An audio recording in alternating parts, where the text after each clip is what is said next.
गुलाब जी और तो कोई बहाना नहीं देते, एक ही बहाना देते, मुझ पर व्यवस्था नहीं है, कैसे ब्याह करूं, ब्याह करने के लिए तो थोड़ी व्यवस्था होनी चाहिए। तो दो चार धनी मानी लोगों ने, बरसाने के कुछ वैष्णवों ने, ब्रजवासियों ने कही हम सहायता कर देंगे, तुम ब्याह करो अपनी लाली का, इसका भी घर बस जाए। तो सबके ज्यादा कहने से गुलाब जी सबकी बात मान गए और पास के एक गांव के बालक से अपनी बेटी का ब्याह कर दिया। मन तो भारी हो रहा था, लेकिन जैसे ही बेटी विदा होकर के गई तो ये इतने बेचैन हो गए, इतने बेचैन हो गए कि पुत्री के बगैर अब कैसे रहूं। पुत्री का नाम क्या था? राधा। तो भक्ति जब आनंद में की जाती है, सुख में की जाती है, उसका प्रभाव इतना नहीं होता, लेकिन भक्ति जब विरह में की जाती है तो उसका प्रभाव लाख गुना ज्यादा हो जाता है। विरह में मतलब रोते हुए, बिलखते हुए, बेचैन स्थिति में जब आप किसी को पुकारते हैं तो वो पुकार इतनी पवित्र और इतनी शुद्ध होती है। इसलिए आप हनुमान चालीसा का नित्य पाठ करते हो, आपने अनुभव किया होगा। जो लोग रोज हनुमान चालीसा करते हैं, कैसे करते हैं? जय हनुमान नाम कई लोग तो इसी बीच में हाथ बजो ध्वजा विराज विद्यावान गुणी अति चातुर राम काज प्रभु चरित्र सुन को रसिया राम लगो, इशारे में सब बता भी देते हैं, रोज करने वाले। लेकिन जैसे ही उनके जीवन में संकट आता है, उस दिन हनुमान चालीसा कैसी होगी?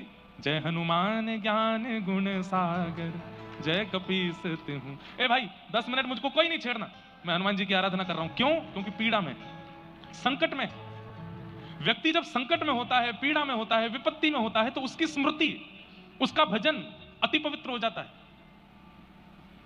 बालक अपने माता पिता से भली सीधे मुंह बात नहीं करेगा, लेकिन जब बालक के जीवन में संकट आ जाता है तो रात में जाएगा मां के पास, मां आप बताओ ना मैं क्या करूं, मां मुझे अपने पास ही सुला लो। बोले अच्छा, अब तो तू इतने साल से तो सोया नहीं मेरे पास, अब मेरी बड़ी याद आ रही तेरे को। संकट में, विपत्ति में, पीड़ा में प्रेम पवित्र हो जाता है, आराधना पवित्र हो जाती है।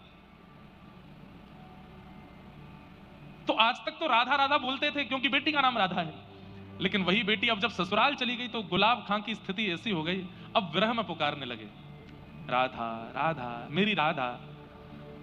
ऐसे पुकारने लगे कि निकुंज में बैठी हुई निकुंजेश्वरी श्री राधा रानी व्याकुल हो गई, उठ करके सिंहासन से जाने लगी। ललता विशाखा ने कहा कहां जा रही हैं स्वामिनी जी? राधा रानी बोली मेरा भक्त मुझे बुला रहा है। बोले आपको नहीं बुला रहा है, अपनी बेटी को बुला रहा है। किशोरी जी बोली इसकी बेटी का नाम राधा कितने साल पहले रखा गया? बोले 18 साल पहले। और मेरा नाम राधा कितने साल पहले? बोले 5000 साल पहले। तो बोले किसका नाम है राधा? बोले मेरा नाम है। बोले भली कुभाव से पुकार रहा है, मैं तो जाऊंगी।